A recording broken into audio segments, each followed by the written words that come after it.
Dominaria, and I'm about to open them. Let's see what we can get.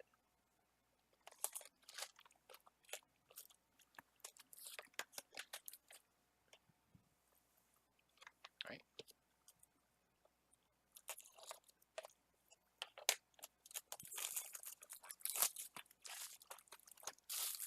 Turn my music on. Be a smart thing.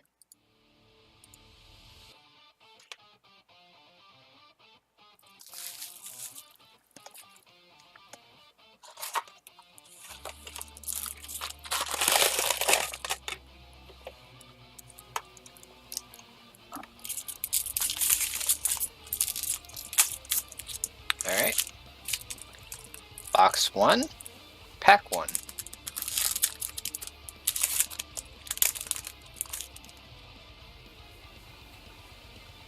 Alright, we got a foil already. Alright, we have Precognition Field. I love this thing. Come on, just focus.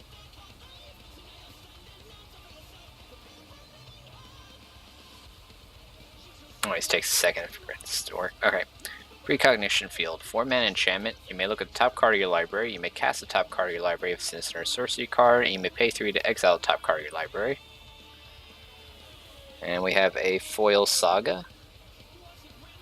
Time of Ice. A 4-mana enchantment saga.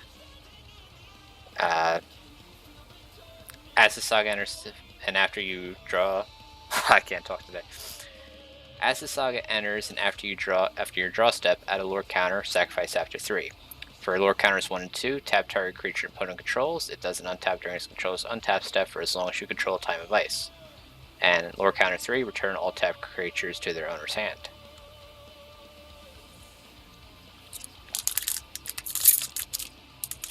Pack 2.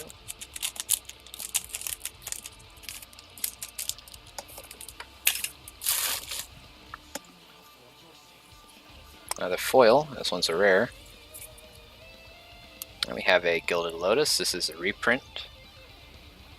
This is a 5-mana artifact that taps for 3 mana of any one color. And we have a foil rare. Sylvan Awakening. 3-mana sorcery. Until your next turn, all lands you control become 2/2 elemental creatures but reach indestructible and haste, and they're still lands. Pack 3.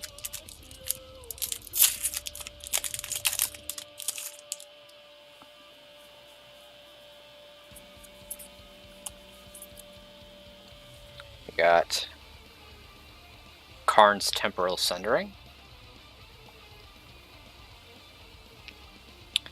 6-mana legendary sorcery. You may cast a legendary sorcery only if you control a legendary creature or planeswalker. Target player takes an extra turn after this one. Return up to 1 target non-land permanent to its owner's hand. Exile Karn's Temporal Sundering. And I got a foil charge. 1 white mana instant. Come on. Or just because it's a foil, it's having trouble. There we go. Creatures you control get +1/+1 until end of turn.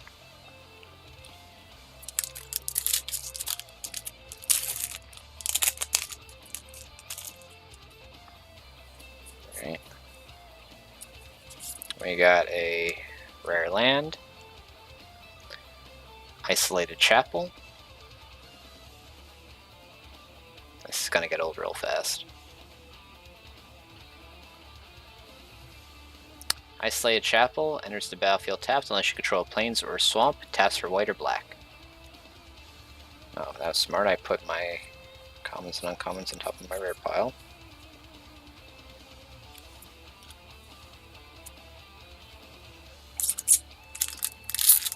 Next pack.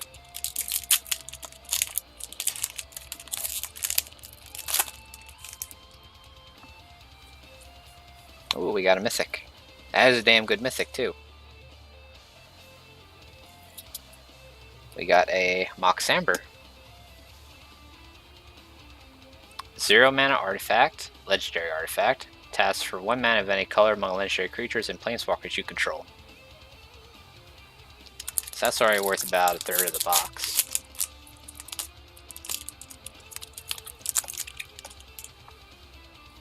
Next pack. Naban, Dean of Iteration.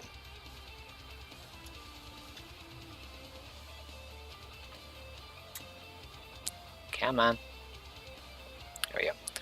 2 mana, 2/1. If a wizard entering the battlefield under your control causes a triggered ability of a permanent you control to trigger, that ability triggers an additional time.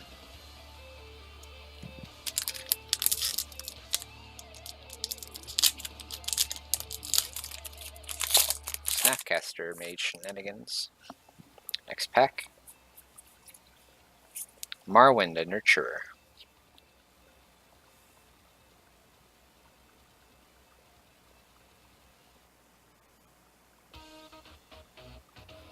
Come on. There we go. I thought I had it. There we go. 3 mana, 1/1. Whenever another elf enters the battlefield under your control, put a +1/+1 counter on Marwyn the Nurturer. Tap, add an amount of green equal to Marwyn's power.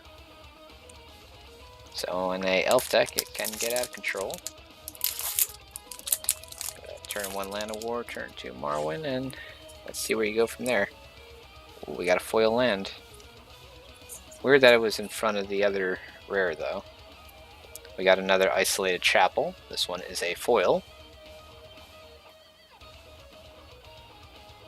Nice and shiny. Again, enters the battlefield tapped unless you control plains or swamp, and taps for white or black mana. We have Zahid, Jinn of the Lamp. 6 mana, 5/6. You may pay 3 and tap an untapped artifact you control rather than pay the spell's mana cost, and it has flying.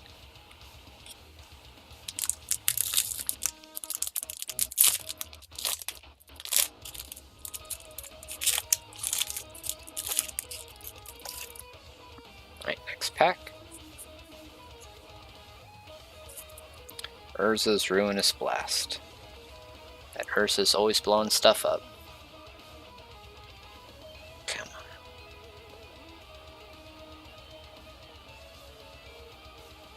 There we go. No, I thought I had it. There we go. 5 mana legendary sorcery. You may cast a legendary sorcery only if you control a legendary creature or planeswalker. Exile all non-land permanents that aren't legendary.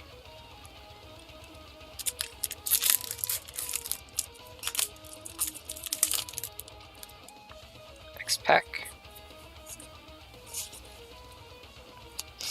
Helm of the Host.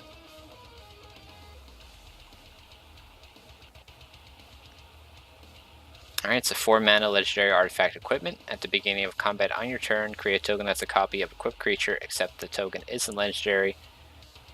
If equipped creature is legendary, that token gains haste. Seems like a decent card to put in a commander deck.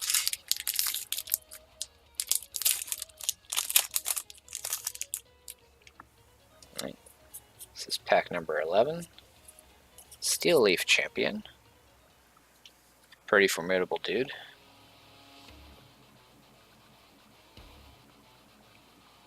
Alright, this is a 5/4 for 3 green mana, and it can't be blocked by creatures with power 2 or less. So if your opponent's trying to chump block you, ain't happening. But in the green deck, you get the turn 1 Land of War, you drop that turn 2, and you got a pretty good powerhouse.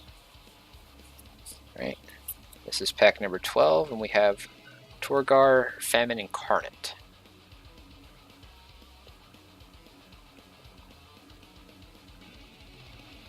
I hate waiting for this thing to focus.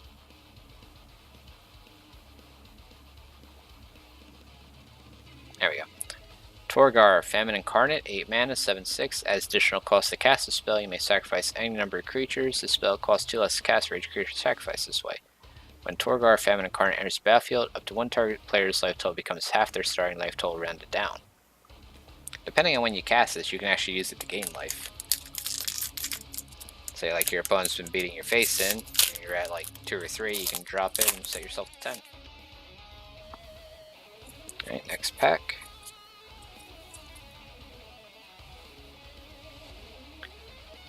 We have Yawgmoth's Vile Offering.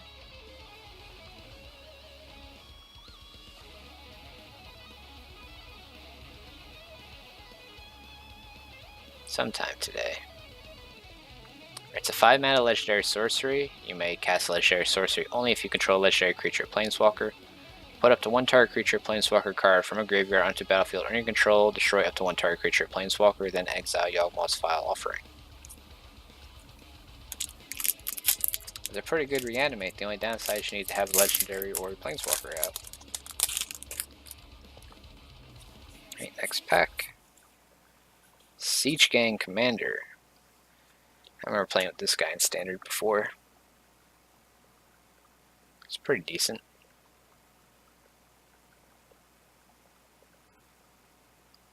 Provided, you know, he wants to focus so I can show you the awesome things that he does.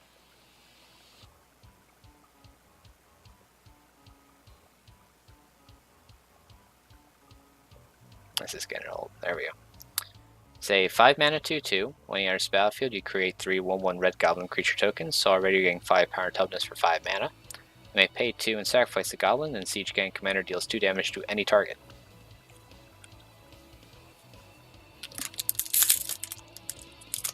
So he creates 4 bodies when you drop him, and can snipe for up to 8 damage with just him alone. Alright, next pack we have Teshar, Ancestor's Apostle. This is already kind of a busted card because you're able to do some nifty interactions with him.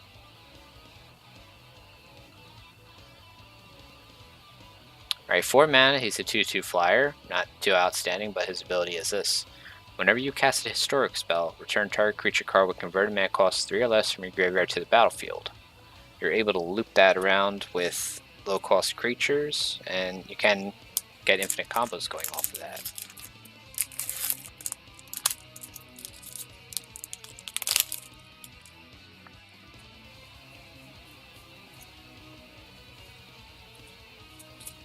Right. Our rare is a Saga this time. The first Eruption. Come on. I think that one actually got worse when we did it.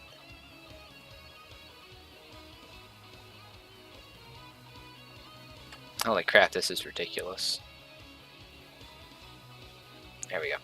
It's a 3 mana enchantment saga. As the saga enters and after your draw step, add a lore counter and then sacrifice after 3. Lore counter 1. The first eruption deals 1 damage to each creature without flying. Lore counter 2. Add 2 red mana to your mana pool. Lore counter 3. Sacrifice a mountain. If you do, the first eruption deals 3 damage to each creature. It's an interesting card. Very situational removal effect, and then it gets you a mana ramp, and then a way to wipe the board possibly. Of course, since it's a saga, it has to sit out there for 3 turns before it does the board wipe, and your opponent can play around it by not dropping creatures for a few turns. Alright, Lich's Mastery. 6 mana legendary enchantment, hexproof. You can't lose the game. Whenever you gain life, draw that many cards. Whenever you lose life, for each 1 life you lost, exile a permanent you control or a card from your hand or graveyard. When Lich's Mastery leaves the battlefield, you lose the game.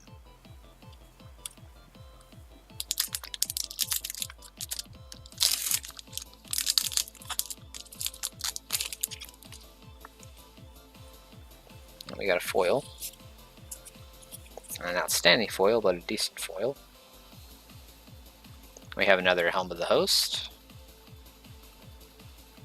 Legendary artifact equipment. Beginning of combat on your turn, create a token that's a copy of equipped creature, except the token isn't legendary. If equipped creature is legendary, that token gains haste and equip for 5. And we have a foil Syncopate.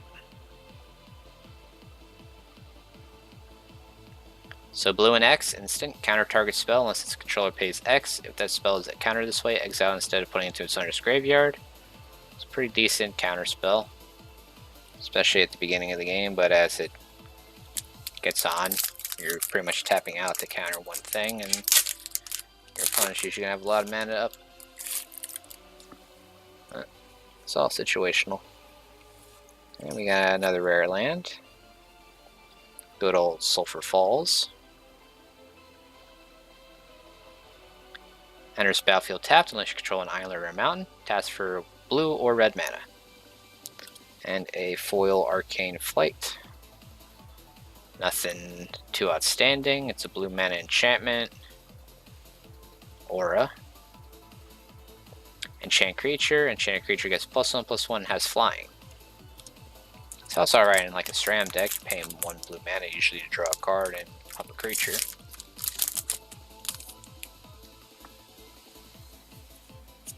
Ooh, good card here. This guy's pretty busted. This is a Goblin Chain Whirler. This is a 3/3 first strike for 3 red mana. When it enters the battlefield, it deals 1 damage to each opponent, each creature, and planeswalker they control. Now, decks that are running this right now are using things like Soulscar Mage, which give non-combat damage Wither for the most part. So when you drop this guy, he's giving all your opponent's creatures -1/-1 counters. Plus he's a 3/3 first striker, so it's pretty decent.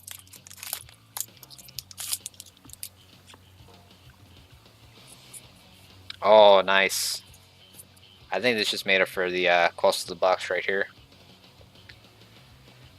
Karn, Scion of Urza.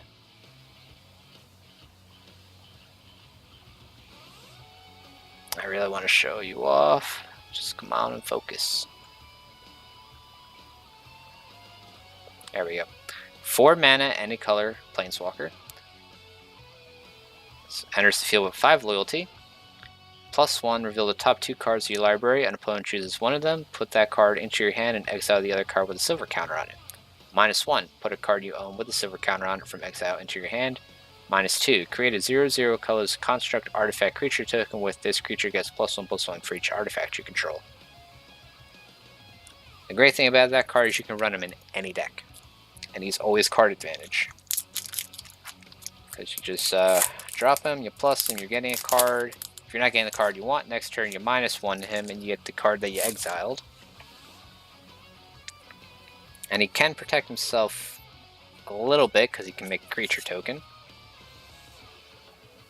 Alright. Not as outstanding in the last pack, but we have Josu Vess. Come on, Liliana's brother.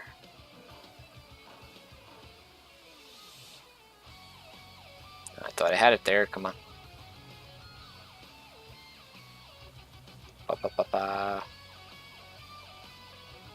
This is getting silly now. There we go. Josu Vess Lich Knight. 4 mana, 4/5. Menace. Already decent by itself. Kicker, 6 mana. When Josu Vess Lich Knight enters the battlefield, if it was kicked, create 8 2/2 Black Zombie Knight creature tokens with Menace. So for 10 mana, you're getting 9 bodies, all with Menace. Or for 4 mana, you're getting 4/5 Menace. So it's not particularly bad by itself, but if you kick it, you got a small army.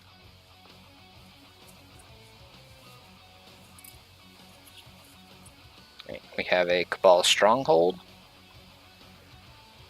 Honestly, this one does not hold a candle to the other land that generates mana for each swamp you control. Come on. Oh, this is getting silly.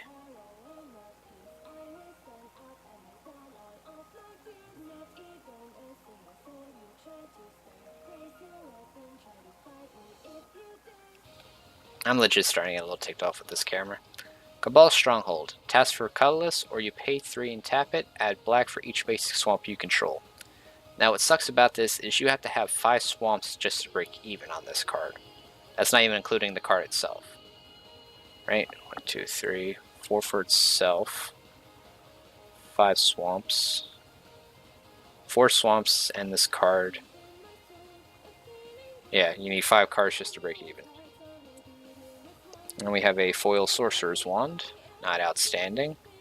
It's a 1 mana artifact equipment. Equipped creature gains. This creature deals 1 damage to target player or planeswalker. If this creature is a wizard, it deals 2 damage to that player or planeswalker instead, and you may equip it for 3 mana.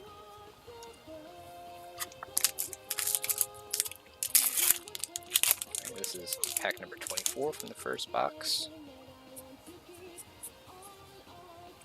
We got another rare saga. The Antiquities War.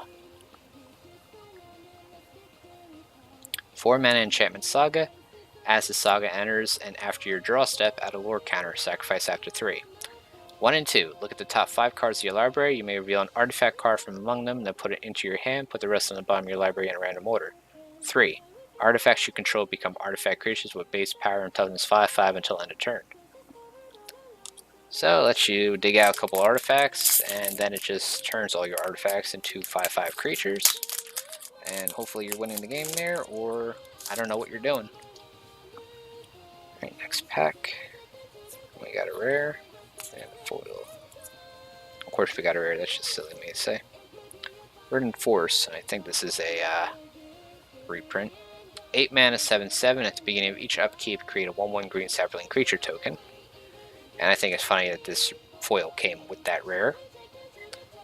Sapling Migration. Come on. I think it's the foil on this one that's messing with it.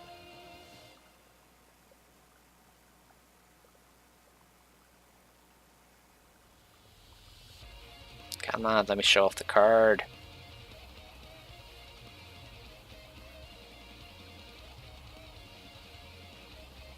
There we go.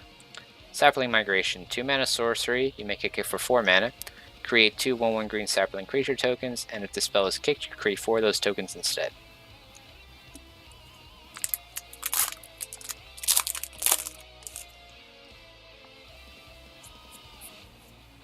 We got another rare saga.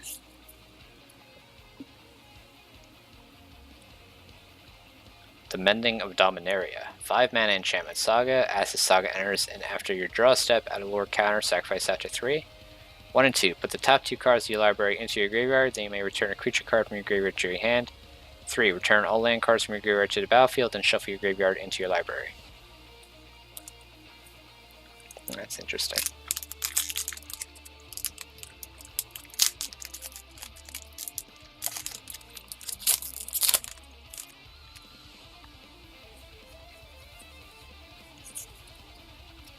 This isn't exciting rare, but it's got a neat ability. Mishra's Self-Replicator, 5 mana artifact creature, 2 power, 2 toughness. Whenever you cast a historic spell, you may pay 1. If you do, create a token that's a copy of Mishra's Self-Replicator. So you pay 1, you get a copy of it after you cast a historic spell. Then when you cast your next historic spell, you may pay 1 twice and get 2 more tokens. And then from there you can go to 4 tokens, 8 tokens, so on and so forth. However much mana you got available to you. Alright, next pack. Not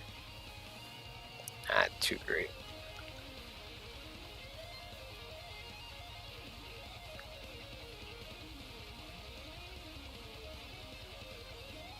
Come on, I gotta show you off.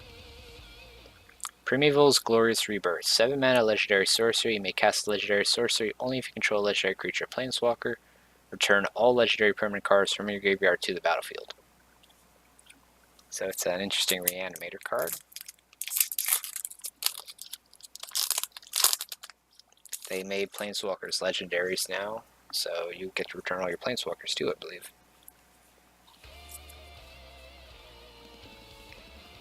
This one's an interesting card.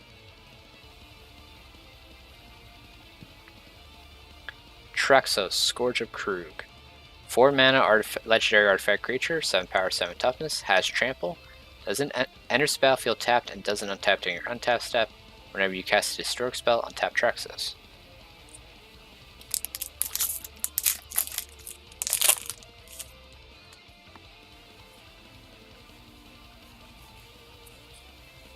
And we got a foil. Show off the foil first.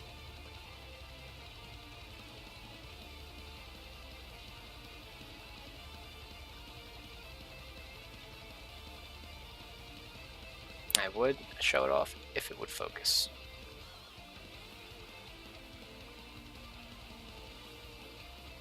Get 2 Lava Runner. 1 red mana for 1/2.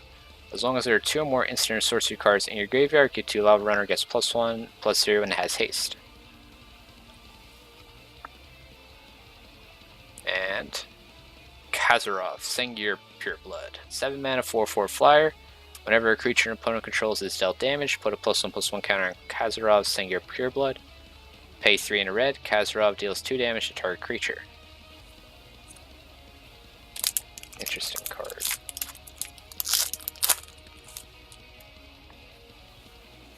Ooh, we got a mythic. Daragaz Reincarnated.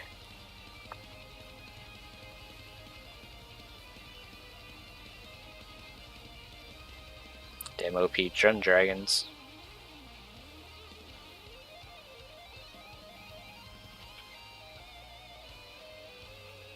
Alright. 7 mana for a 7/7. It's still not completely focused.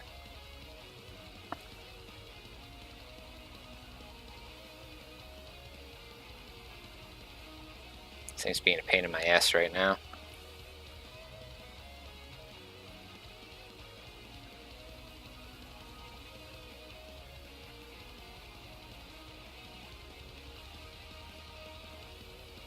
I don't know what the problem is on this one. It's not focusing.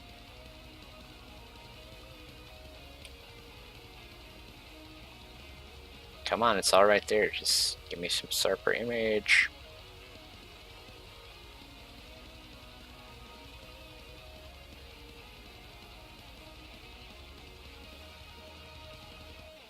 Come on already.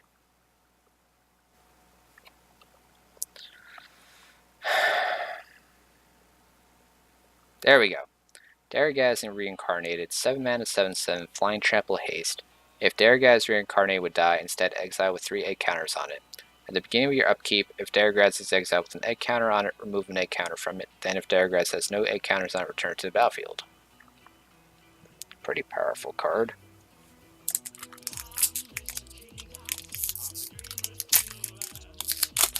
It's pretty damn hard to get rid of. Ooh, Benelish Marshal. I opened one of these in every one of my pre-release packs. This is good for a Weenie deck.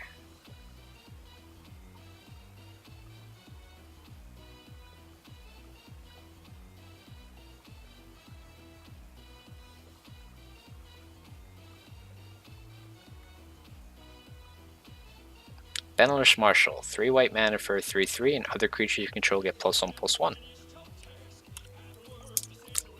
I got 4 packs left.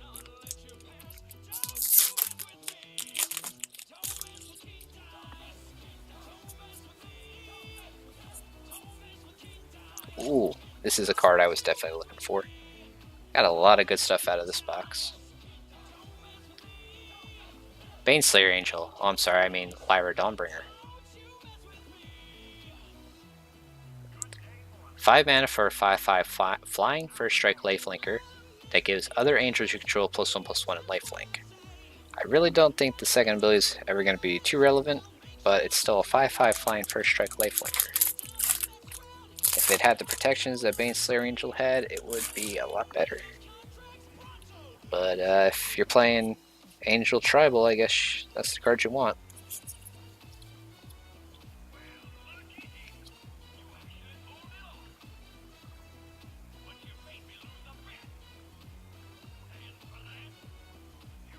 Come on.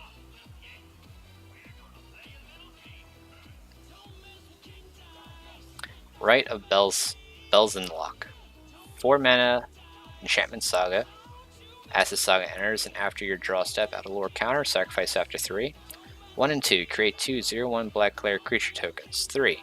Create a 6/6 black demon creature token with flying trample, and at the beginning of your upkeep, sacrifice another creature. If you can't, this creature deals 6 damage to you. I suppose if you give it lifelink, then that damage doesn't matter because you're gaining life that you're taking. Last 2 packs.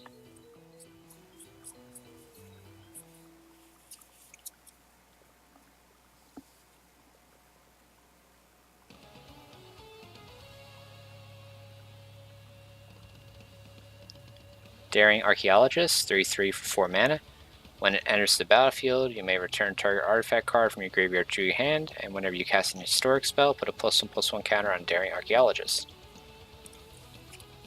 Last pack.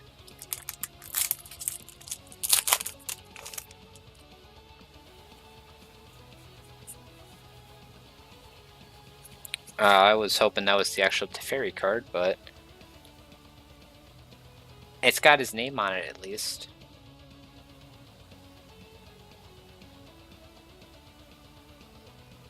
Oath of Teferi, 5 mana legendary enchantment. When Oath of Teferi enters the battlefield, exile another target permanent you control, return it to the battlefield under its owner's control at the beginning of the next end step. You may activate the loyalty abilities of planeswalkers you control twice each turn rather than only once. Like, I want to build a deck that uses that. Alright, so that's it for box 1. And the fun part is sorting all these commons and uncommons later on.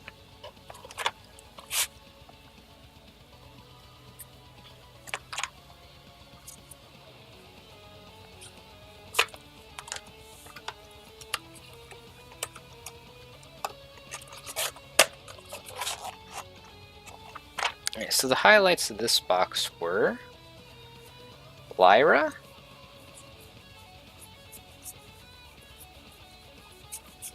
Karn, Goblin Chain Whirler, I think, because he's pretty decent.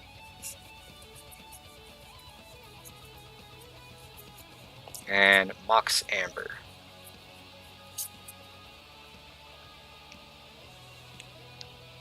We got our Quasi Baneslayer Angel. We got our Karn Planeswalker. And we have a Mox Amber. So all in all, we got pretty good value out of that box. Let's see if we can strike gold again on the second one.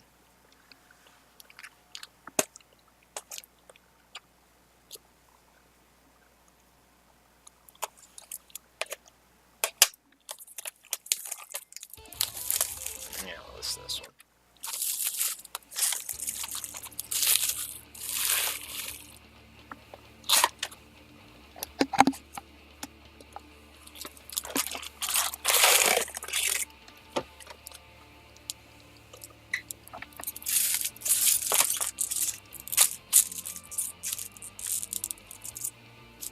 Alright, box 2, pack 1.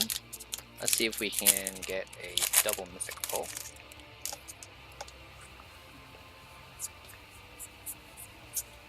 No, not quite. We got another Yawgmoth's Vile Offering. 5 mana legendary sorcery. Put up to 1 target creature planeswalker card from a graveyard onto the battlefield under your control. Destroy up to 1 target creature planeswalker, then exile Yawgmoth's Vile Offering.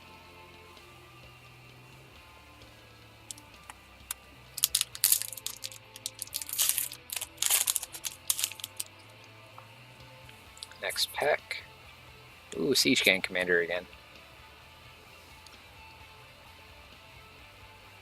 5 mana 2/2. When you enter the battlefield, create 3 1/1 red goblin creature tokens. Pay 2, sacrifice the goblin. Siege Gang Commander deals 2 damage to any target.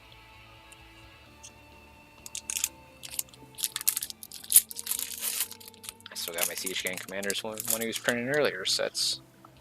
So I wonder how many I have in total now. Dread Shade. I think every color got a 3 mana creature. Dread Shade. A 3/3 for 3 black. Pay black. Dread Shade gets +1/+1 until end of turn. Why the hell can I not say shade? I don't know what's up with that. Shade.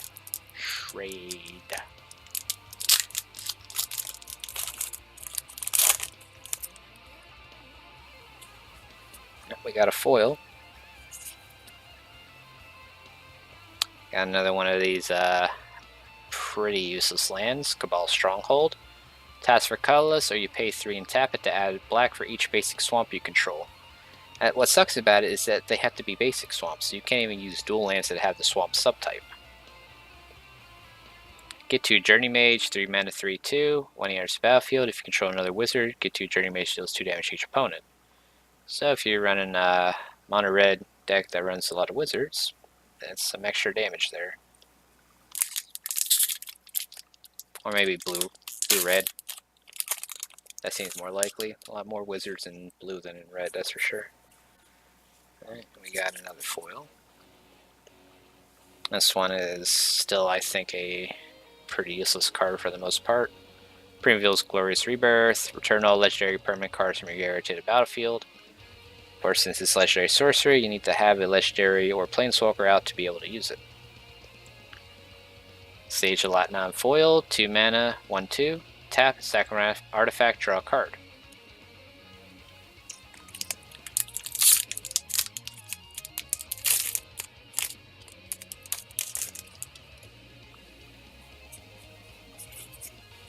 Teshar, Ancestor's Apostle.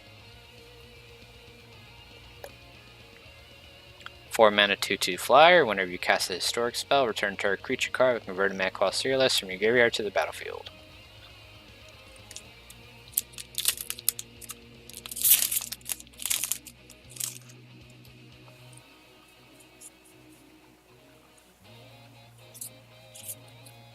Got a foil Academy Journey Mage.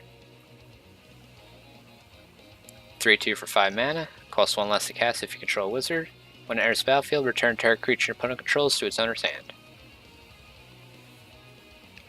And Torgar, Famine Incarnate, 8 mana, 7/6. As additional cost to cast this spell, you may sacrifice any number of creatures. The spell costs 2 less to cast for each creature sacrificed this way.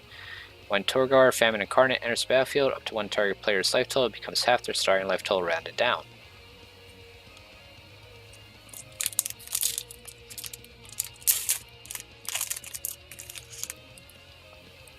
Next pack. We got a Mythic. Demon Lord Belzenlock. I always feel like I'm saying his name wrong though.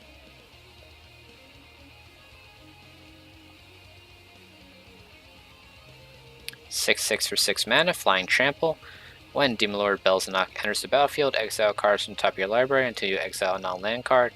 Then put that card into your hand. If the card's converted mana cost is 4 or greater, repeat this process.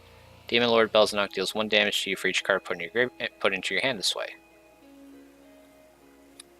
I mean, taking a couple points of damage for some card advantage there, so it's not too bad. Plus, he's a pretty decent body. So, 6/6 Flying Trample with a card draw effect. We got another Mythic. Back-to-back Mythics, man. Pretty good. We got Muldrothra, the Gravetide. 6 mana, 6/6.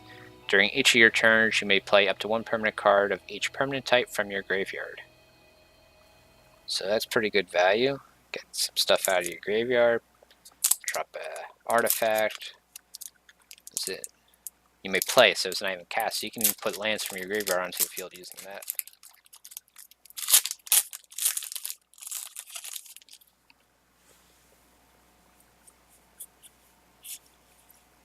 Trexos, Scourge of Krug.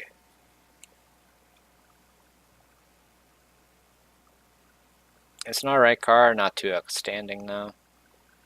7/7 for 4 mana with Trample, enters battlefield tapped, and doesn't untap during your untap step, but whenever you cast a historic spell, you untap him.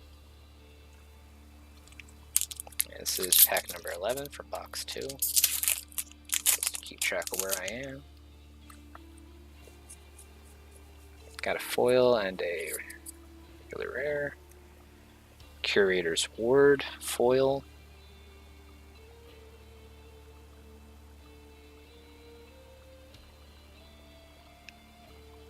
Three mana aura, enchant permanent. Enchanted permanent has hexproof, and when enchanted permanent leaves the battlefield, if it was historic, draw 2 cards.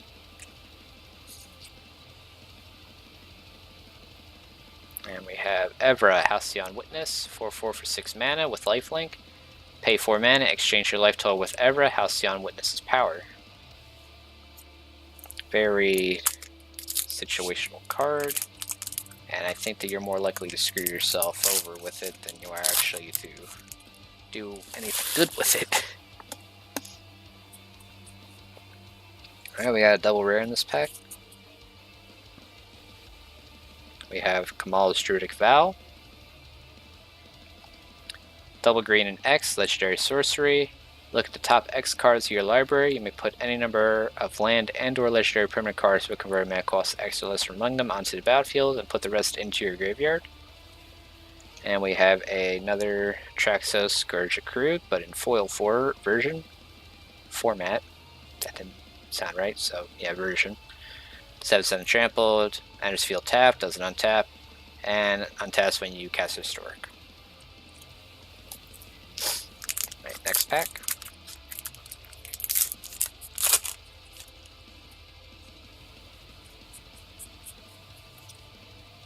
Two-Headed Giant. He's got an entire format named after him. 4 mana for 4/4. Whenever Two-Headed Giant attacks, flip 2 coins. If both coins come up heads, Two-Headed Giant gains Double Strike until end of turn. If both coins come up tails, Two-Headed Giant gains Menace until end of turn. So you're either going to get Double Strike or Menace or nothing. It just depends on what you flip first and whether or not you can match it. I would assume most people will just roll dice and go heads is evens, odds is tails, or some version of that. Alright, we got another mythic. Quite a few mythics in this box, but not so many on the higher end of the spectrum. This is a Narumeha, Master Wizard. 4 mana 3/3 with Flash. When Narumeha, Master Wizard enters the battlefield, copy target instant or sorcery spell you control. You may choose new targets for the copy. Other wizards you control get +1/+1. I think it would be a much better card if you could copy any instant or sorcery on the stack. Say, like, I could flash this into play as a copy of a counter spell.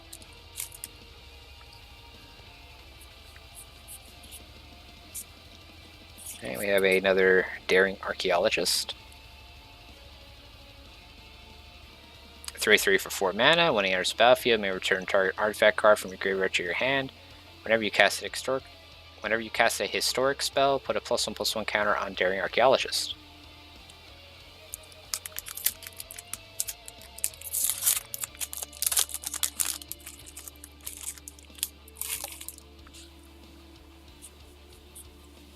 Sylvan Awakening.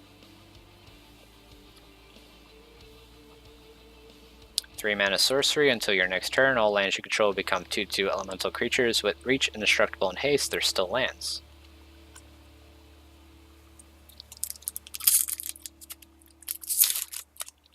Then on your opponent's turn, he casts something that gives all your dudes -2/2, and then you're just screwed.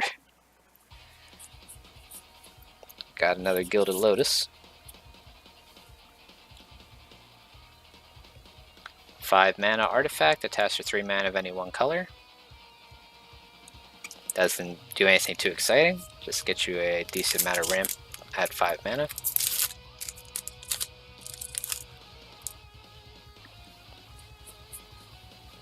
Oath of Teferi. Still not the right Teferi card that I'm looking for. 5 mana legendary enchantment. When Oath of Teferi enters the battlefield, exile another target permanent you control, return it to the battlefield under its control at the beginning of the next end step. You may activate the loyalty abilities of planeswalkers you control twice each turn rather than only once.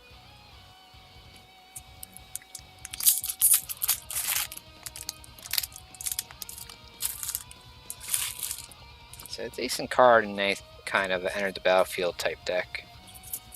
Forebear's Blade. I had this in one of my pre-release packs and it helped me to get quite a few wins. 3 mana artifact equipment. Equipped creature gets +3/+0 and has Vigilance to Trample. Whenever equipped creature dies, attach Forebear's Blade to target creature control and equip for 3 mana. Turns any 1/1 into a threat.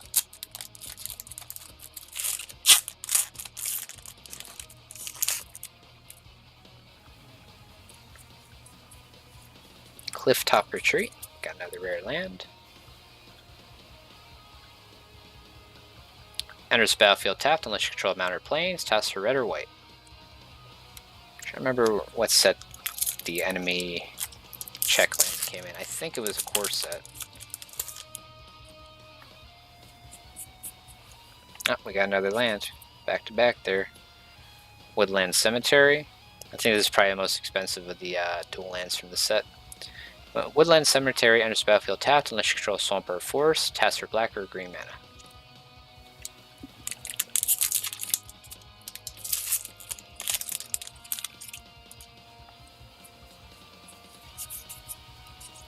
And you got the Bane, Indian of Iteration. 2 mana, 2/1. If a wizard entering the battlefield under your control causes a triggered ability of a permanent you control to trigger, that ability triggers additional time.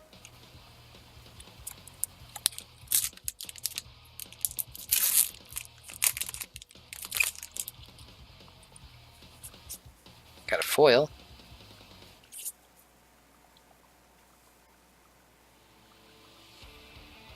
Nothing too exciting. Primordial Worm, 6 mana for 7/6. Pretty vanilla. Does not do a whole lot, just a very big body. Our rare is Ariel, Knight of Windgrace, 4 mana for 4/4 Vigilance. Pay 3, tap, create a 2/2 white knight creature token with Vigilance. Pay black, tap X, untap knight you control, destroy target creature power X or less. So it's a decent card. It's kind of slow, but it's a 4/4 Vigilance that lets you create tokens and is also a removal package all in one card. So by itself, it can give you advantage. We got another Verdant Force. 8 mana for 7/7. At the beginning of each upkeep, create a 1/1 green sapling creature token. The cool thing about that card is it's each upkeep, not just yours, so as soon as you pass priority to your opponent, on their upkeep, you're making a token.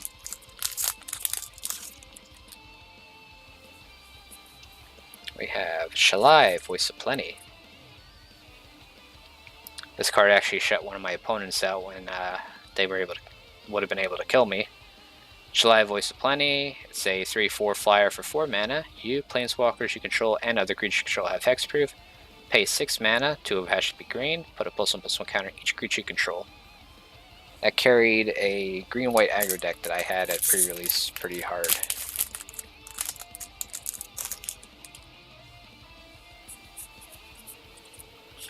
We have another Zahid, Jinal Lamp. It's a 5/6 flyer for 6 mana. You may pay 4 and tap an untapped artifact you control rather than pay the spell's mana cost. And he has flying. Although I feel like I already said he had flying, but I do not remember. Next pack.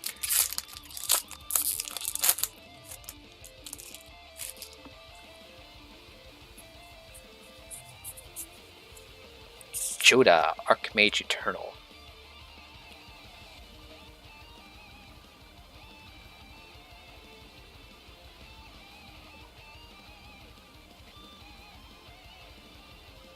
Come on.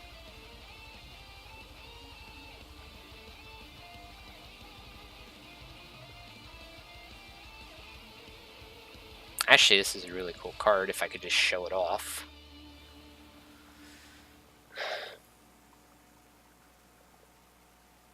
But it's not going to do that for me, is it?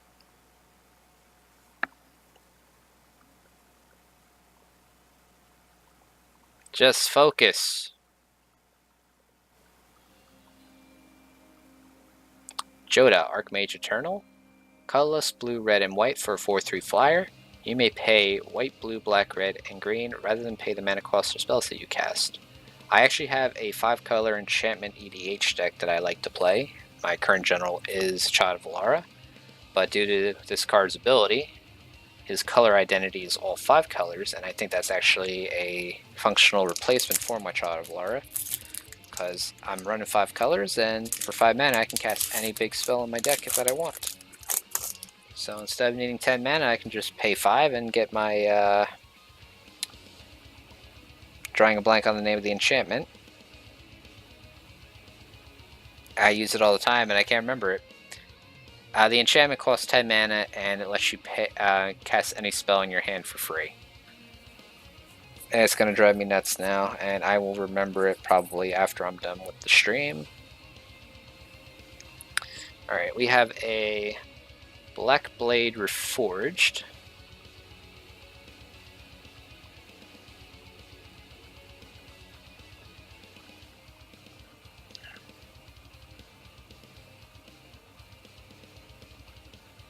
Two mana and legendary artifact equipment. Equip creature gets +1/+1 for each land you control. You may equip it to a legendary creature for 3 or equip to a regular creature for 7. I guess you could equip it to a legendary creature for 7, but why do that when you can pay 3 instead?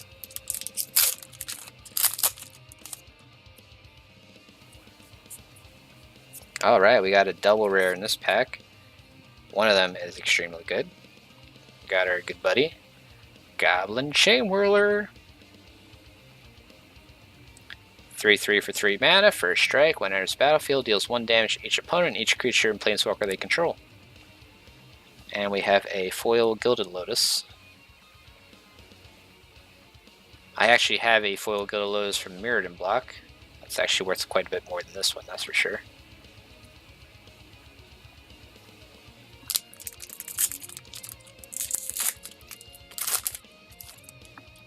Next pack.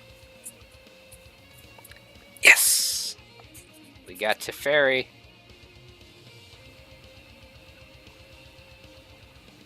Teferi, Hero of Dominaria, 5 mana Planeswalker, 4 loyalty. +1 loyalty, draw a card at the beginning of the next end step, untap 2 lands. That is a really weird clause because that forces you to untap 2 lands no matter what. So if you don't have any tap lands, it's going to force you to untap like your opponent's tap lands, or you have to tap 2 of your own to do it. But you do have to untap 2 lands. -3, put target non-land permanent into its owner's library 3rd from the top. Pretty good removal, because you won't see that spell for a few turns, most likely. -8, you get an emblem with whenever you draw a card, exile target permanent and opponent controls. Like, this is the closest thing I have to Venser Sojourner from... Which block was that? I think it was Mirrodin Besieged or Return to Mirrodin, whatever that set was called. That also had, whenever you cast a spell, you would exile a permanent from the emblem. But I love blue-white decks, and the Teferi just fits the theme of what I like to do. Draw cards and remove stuff. Next rare we got is another Precognition Field, 4-mana enchantment. You may look at the top card of your library. You may do this anytime. You may cast the top card of your library with an instant or sorcery card. You may pay 3 to exile the top card of your library.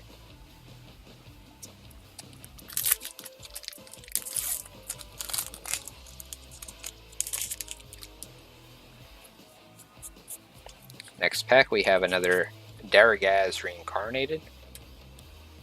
Getting a lot of mythics out of this box. So 7 mana, 7/7, Flying Trample Haste. If he would die, instead exile him with 3 egg counters on it.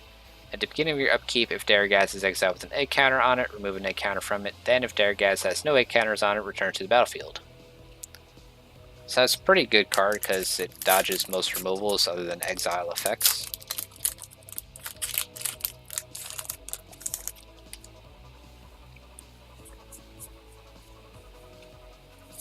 And we got a foil. Our rare is Territorial Allosaurus. It's a 5/5 for 4 mana. You may kick it for 3. When Territorial Allosaurus enters the battlefield, it was kicked, it fights another target creature. So 5/5 for 4 with a possible removal ability. Call the Cavalry, 4 mana sorcery that creates 2/2/2 White Knight creature tokens with vigilance. Got that foil treatment on it. I got 3 packs left.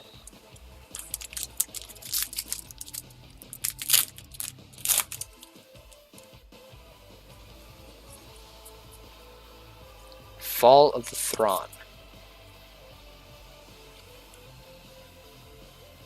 Alright, this is a 6 mana enchantment saga. As with all sagas, when it enters the field and after you draw a step, add a lore counter, sacrifice up to 3.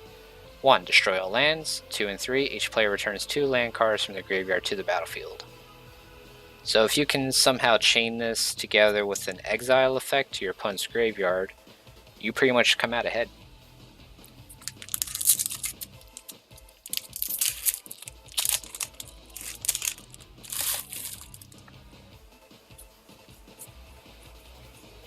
Lich's Mastery.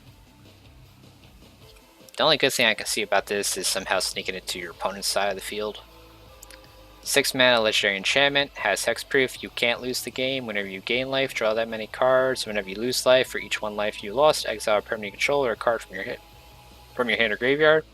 And when Lich's Mastery leaves the battlefield, you lose the game. Oops, and I just dropped it. Last pack.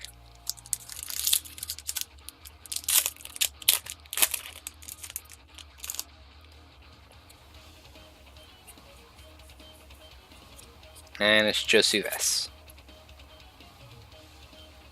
our good old one-man army.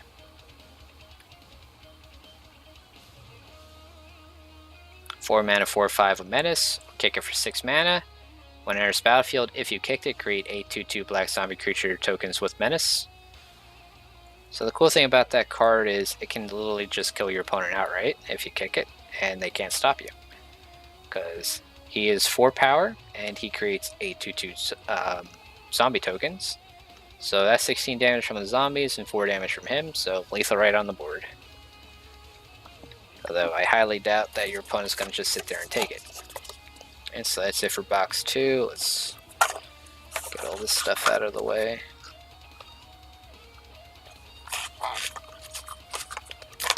Oops. So you should hold it on an angle, because then the cards don't flop back over.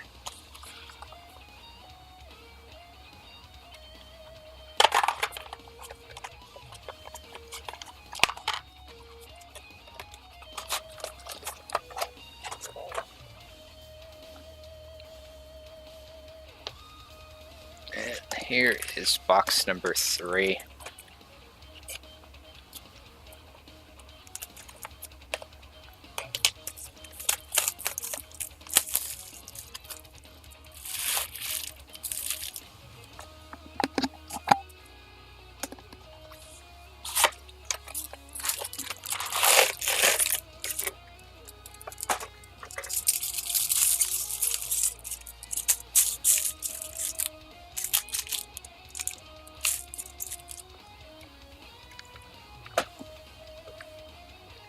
Alright, box 3, pack 1.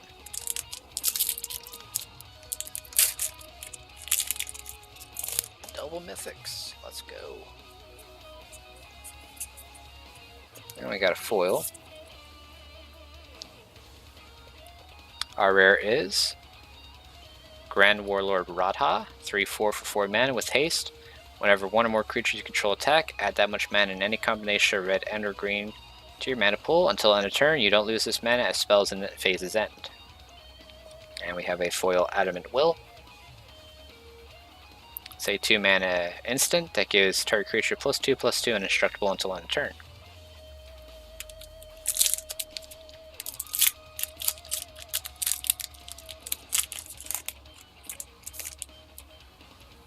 Pack 2.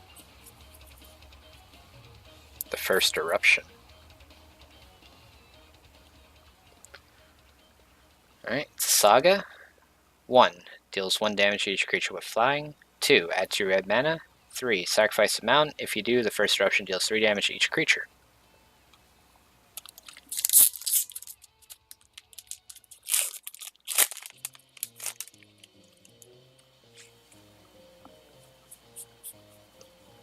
Yes! I have a second Teferi. That is such good RNG on 3 boxes.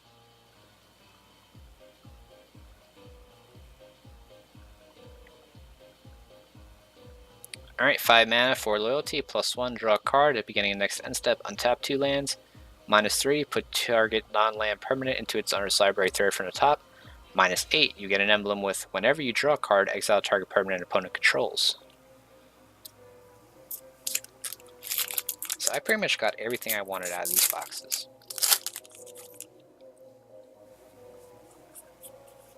Now we got another mythic already. Multani, Yavimai's avatar.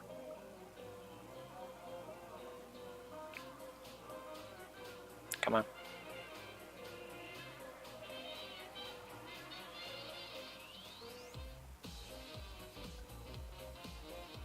Six mana, 0/0, reach and trample. Multani, Yavimai's avatar gets +1/+1 for each land you control and each land card in your graveyard. Pay 2, return 2 lands you control to their owner's hands. Return Multani from your graveyard to your hand.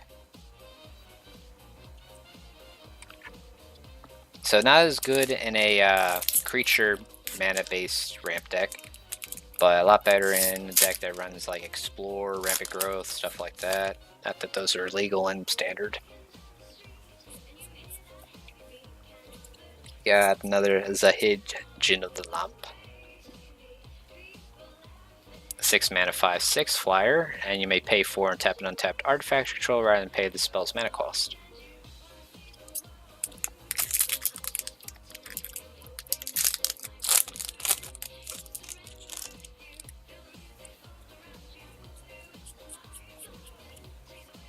We got another Mishra's Self-Replicator. 5 mana 2/2. Whenever you cast a historic spell, you may pay 1. If you do, create a token that's a copy of Mishra's Self-Replicator. I mean, I guess it can get out of control if you have enough historic spells in your deck. You just make a lot of tokens off of it.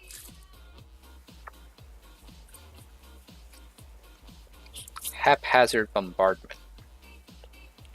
This one's a weird one. This is a 6 mana enchantment. When it enters the battlefield, choose 4 non-enchantment permanents you don't control and put an aim counter on each of them. At the beginning of your end step, if 2 or more permanents you don't control have an aim counter on them, destroy one of those permanents at random.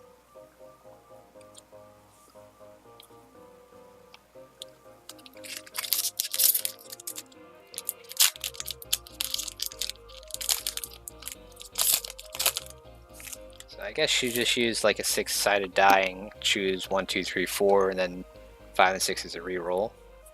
And you just alter it as you're going along. Alright, we got a double rare in this pack.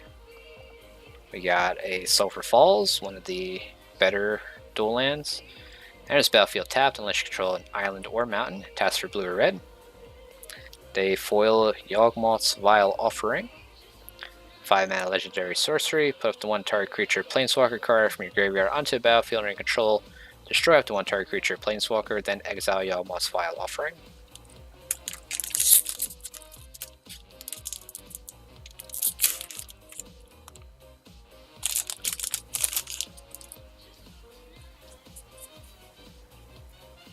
And we got another Saga. The Mending of Dominaria. 5 mana. 1 and 2, put the top 2 cards of your library into your graveyard, then you may return a creature card from your graveyard to your hand. 3, return all land cards from your graveyard to the battlefield, then shuffle your graveyard into your library. Oops, that's the wrong stack. I really hope I didn't do that before. I'm gonna have to get through all my comments and the comments later to make sure I didn't put your rares in the wrong spots. And we got a foil. We have another Yawgmoth's Vile Offering. Just put 1 target creature planeswalker from your graveyard on the battlefield under control, destroy up to 1 target creature planeswalker, then exile Yawgmoth's Vile Offering. If I see another one, I'm just saying that I pulled it because that's like the 4th or 5th time that I've explained that card. We got a foil Aether Glider, 2/1 flyer, and it can't block. It's a decent limited card because it's a 2/1 flyer.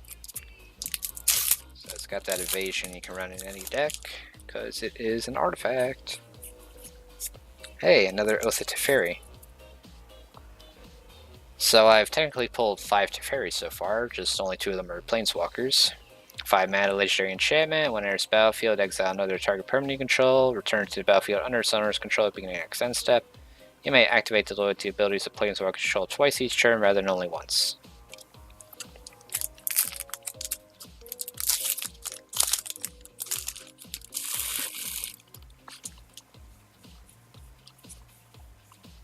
Got Torgar, Famine Incarnate.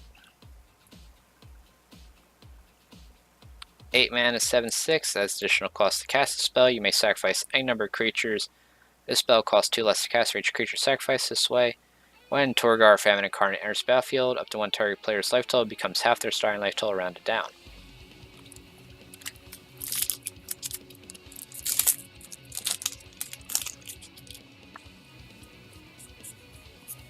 Right, we got Morrowind the Nurturer. 3 mana 1/1. Whenever another elf enters battlefield under your control, put a +1/+1 counter on Morrowind the Nurturer. Tap for an amount of green equal to Morrowind's power. Certainly no Elvish Archdruid, but possible to get there. Thrawn Temporal Gateway. It's pretty much an Elvish Piper.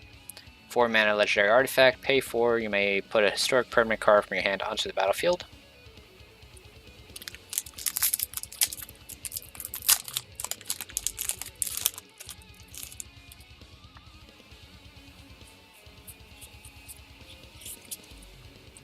Khazarov, Sengir Pureblood.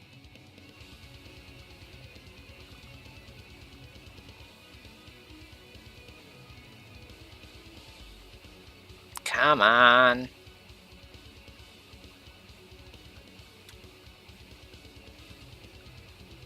This card is not even worth explaining. Come on.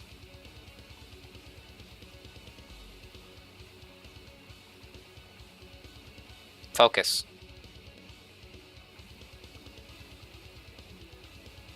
I swear, this gets really dumb when the camera stops working.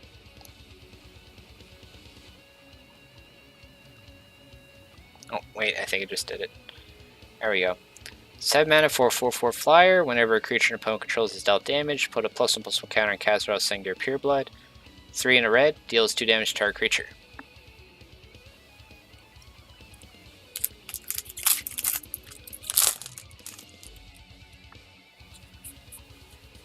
We got another Forebear's Blade. 3 mana artifact equipment. Equipped creature gets +3/+3 and has vigilance and trample. Whenever equipped creature dies, attach Forebear's Blade to target creature control, equipped for 3 mana.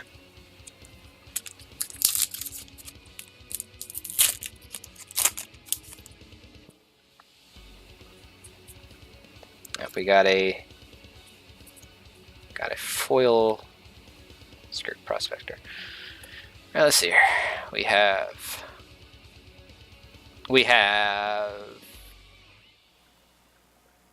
a blurry card, that's what we have. Jaya's Immolating Inferno. Double red and X, legendary sorcery. Deals X damage to each of up to 3 targets. And not divided, just X damage. And we have a foil Skirk Prospector.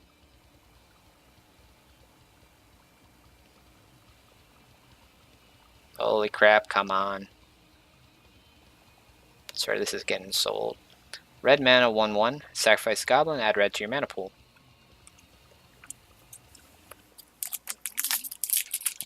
So it's a red mana Excel.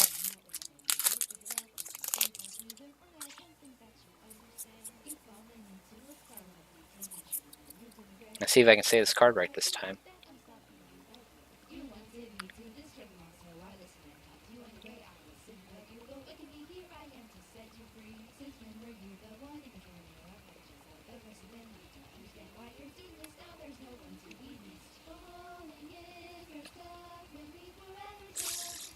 This is annoying.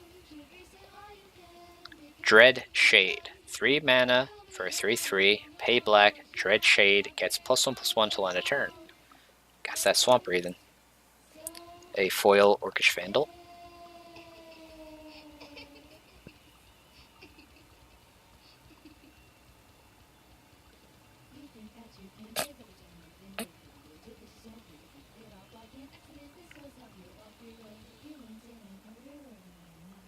It seems like it's just getting blurrier and blurrier.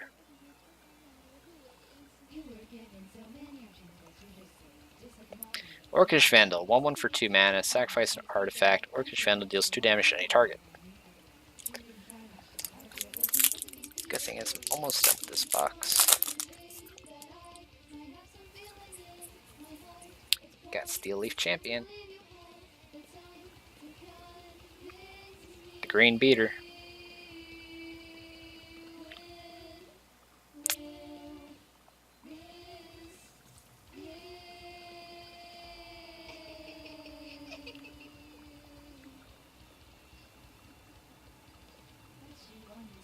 Come on, Logitech, I love your products, but this is getting old.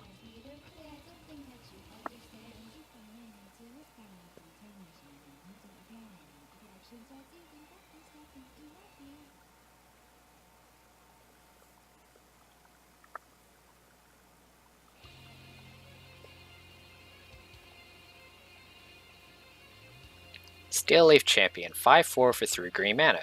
Cannot be blocked by creatures powered 2 or less. If I didn't spend so much time having to focus the camera for cards, I would have been done with this box already.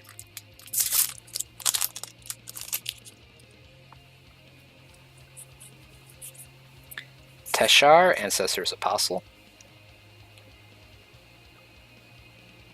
2/2 for 4 mana, flying. Whenever you cast a historic spell, return target creature card with converted mana cost 3 or less from your graveyard to the battlefield.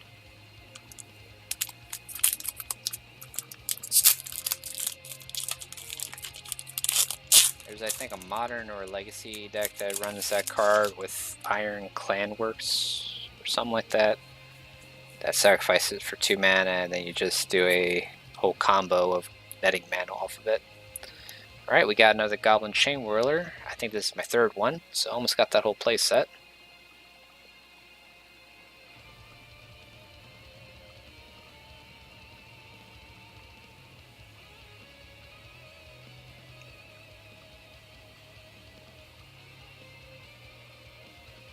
Three for 3 red mana, has first strike. When it enters the battlefield, deals 1 damage to each opponent and each creature or planeswalker they control.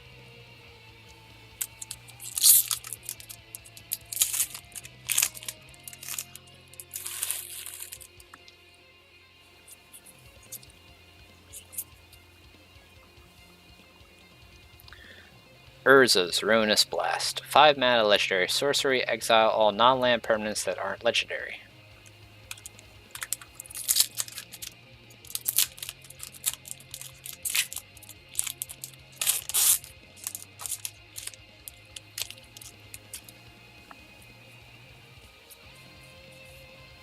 Siege Gang Commander.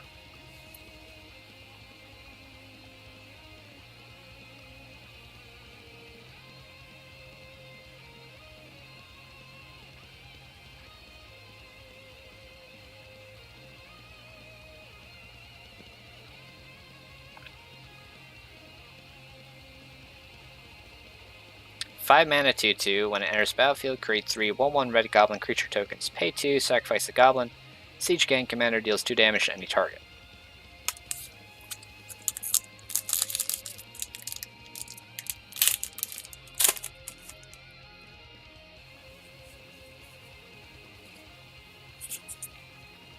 This is a good foil. But our rare is kind of a whiff. Territorial Allosaurus, 5/5 for 4 mana, kicker 3. When it enters battlefield, if it was kicked, fights another target creature. I think the kicker should only cost 1 green. We got a foil, Ref Capuchin Ship's Mage. 4 mana, 3/3 flash flyer. You may cast historic spells as though they had flash. I think it's a decent card for EDH as a general. Because being able to cast anything on your opponent's turn is always good. Benelish Marshal. Super good. 3 white for 3/3. Other creature control get +1/+1.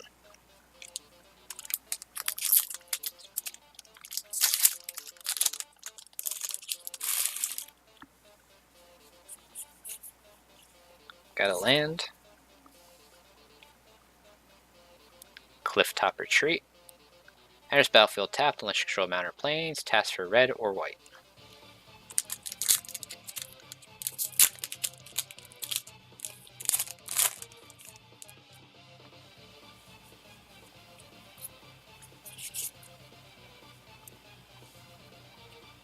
Right.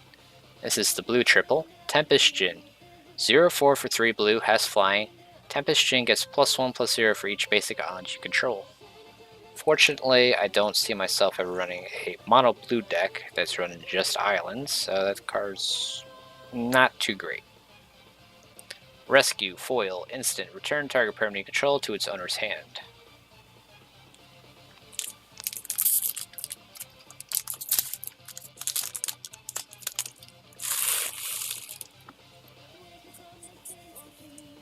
Hinterland Harbor. This is the first one I pulled out of these boxes. Enters battlefield tapped unless you control a forest or an island. Taps for green or blue mana.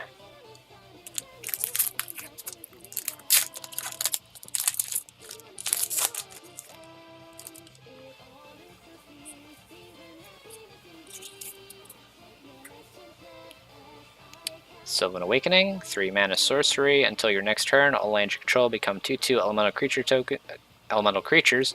But reach indestructible in haste, they're still lands. I don't know why I was about to say tokens, because that would have been silly.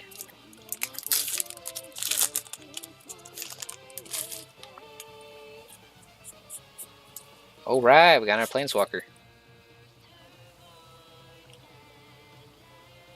Jaya Ballard, 5 mana, 5 loyalty, +1, add 3 red mana to your mana pool. You may only spend to cast instant or sorcery spells. +1, discard up to 3 cards and draw that many cards. -8, you get an emblem with. You may cast instant or sorcery cards from your graveyard. If a card is cast this way, and we put it into your graveyard, exile it instead.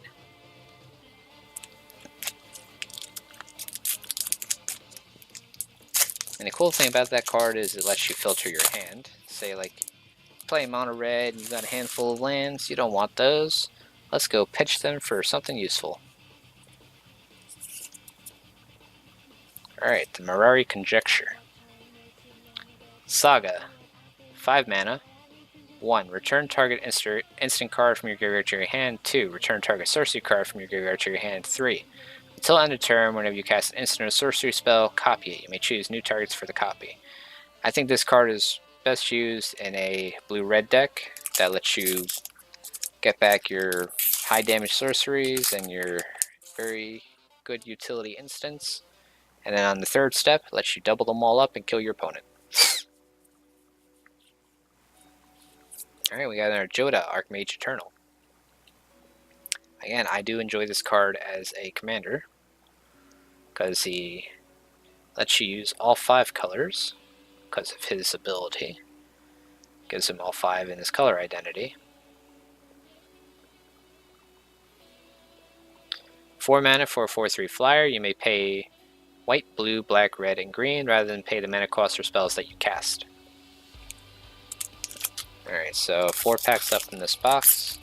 Let's see if I can get another Mox Opal or something. Or another Lyra. Lyra, I'm not sure how to pronounce her name. Black Blade Reforged. Very mediocre equipment, I think.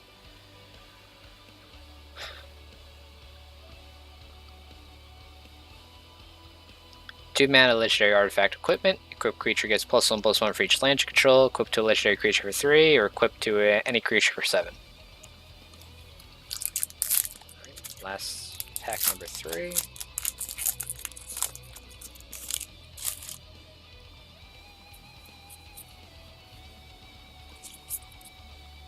Helm of the Host. Another mediocre equipment. This was only decent and limited because my opponent was able to outrun me with tokens. Helm of the Host, 4 mana legendary artifact equipment. At the beginning of combat on your turn, create a token that's a copy of equipped creature, except the token is legendary. If equipped creature is legendary, that token gains haste. Equip for 5. Alright, 2 packs remaining.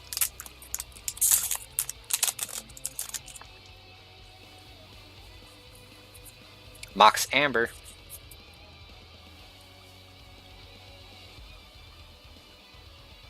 Zero, legendary artifact, tap for 1 mana of any color among legendary creatures and planeswalkers you control.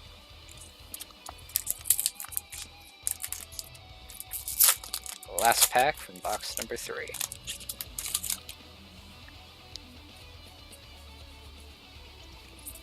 Alright, we got our Mythic. Varric's Bladewing, 4/4 for 4 mana, flying, has kicker 3. When it enters the battlefield, if it was kicked, create Varric's Bladewing, a legendary 4/4 red dragon creature token with flying. So for 7 mana, you get 2 4/4 flyers. This is the closest thing I see to a Broodmate Dragon in a long time. And we have a foil, Adventurous Impulse, 1 green sorcery. Look at the top 3 cards of your library. You may reveal a creature or land card from among them, put it into your hand, put the rest in the bottom of your library in any order. Alright, so that's all 3 boxes. Just get my commons and uncommons all situated here.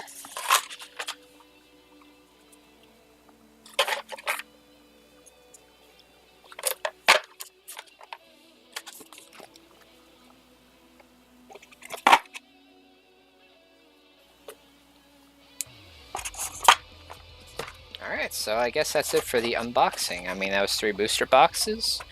I got nothing left there to open. Oh, but wait. I saved all my packs that I won from pre-release, so let's take a look at those.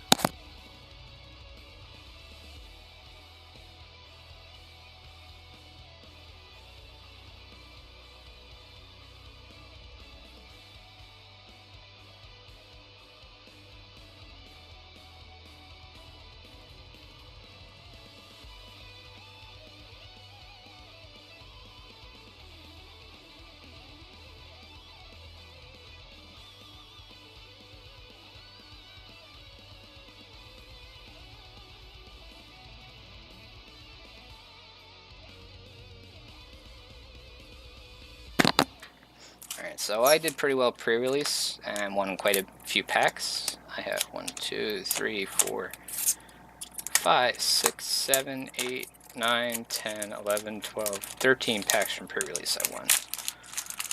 Let's see if we can get anything decent out of them.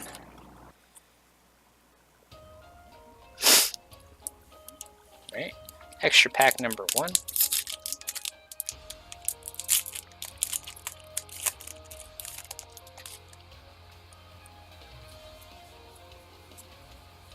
I got a Joda.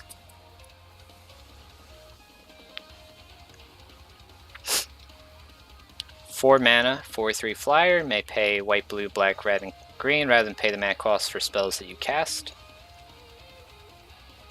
And we have a foil. Relic Runner. 2 mana, 2/1. Relic Runner can't be blocked if you've cast a historic spell this turn.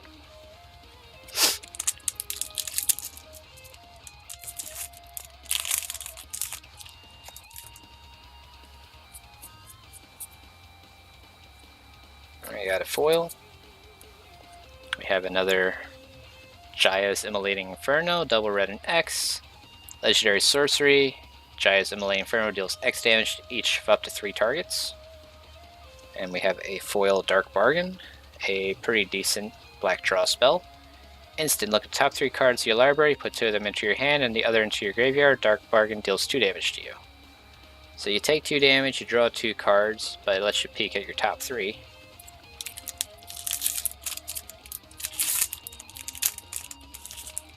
Of the black draw spells that hurt you, that's one of the better ones, I think. Got another Oath of Teferi. Not the Teferi I wanted to see, but still a welcome addition. 5 mana legendary enchantment. When Oath of Teferi enters the battlefield, exile another target permanent you control, return to the battlefield under its owner's control at the beginning of the next end step. You may activate the loyalty abilities of Planeswalkers you control twice each turn rather than only once. I really like this enchantment in any kind of deck that runs enter the battlefield effects.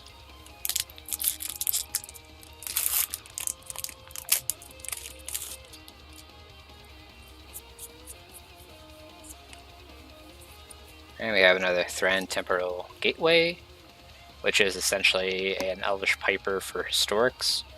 4 mana legendary artifact, pay 4, you may put a historic permanent card from your hand onto the battlefield. Hard to read because I'm getting a reflection of light off of that.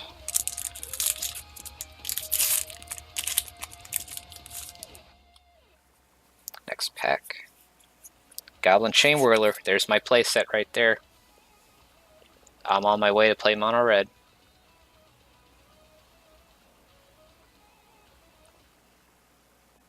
Three for 3 red. First strike. When it enters battlefield, deals 1 damage to each opponent, each creature and planeswalker they control.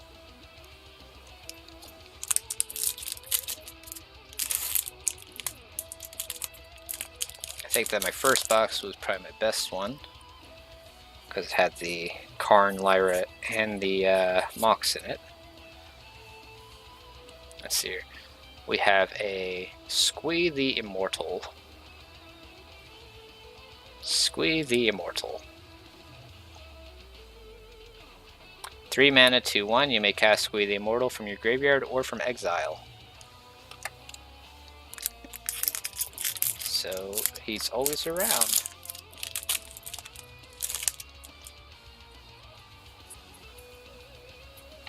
And we got our Saga as our rare. It's a Rite of Belzenlock.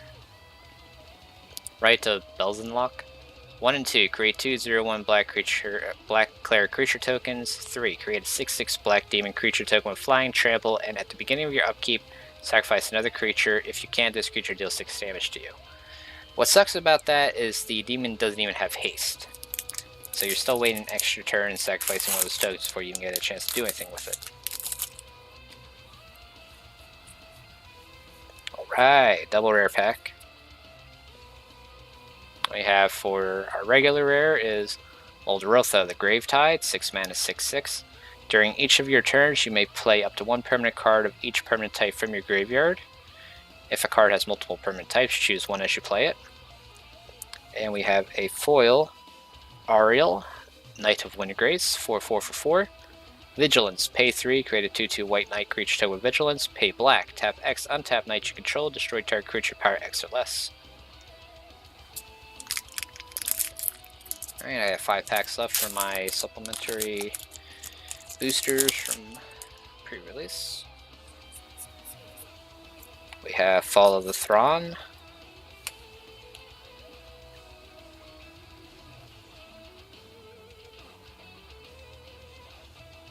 Six mana enchantment. 1. Destroy all lands. 2. 2 and 3. Each player returns 2 land cards from the graveyard to the battlefield. Again, if you can hose your opponent's graveyard, you will come out ahead because you'll get your lands back, and they will not.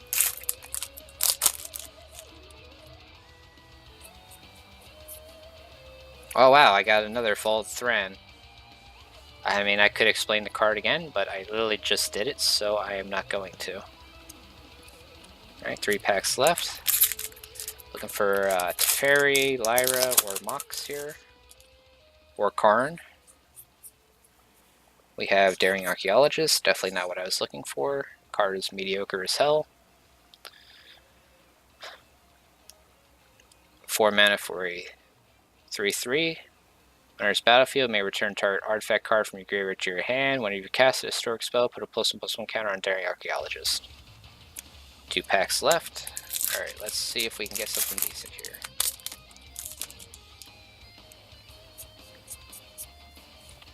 And that is not something decent, that is something god-awful. Haphazard Bombardment. 6 mana enchantment. When it enters battlefield, choose 4 non-enchantment permanents you don't control and put an aim counter on each of them. At the beginning of your end step, if 2 or more permanents you don't control have an aim counter on them, destroy one of those permanents at random. So what sucks about that is it doesn't even destroy the 4th thing, because it checks to see if there's at least 2 permanents with an aim counter on it. What are you gonna do? Alright, and for my last pack, I have another Marwyn the Nurturer. That's supposed to go in that pile.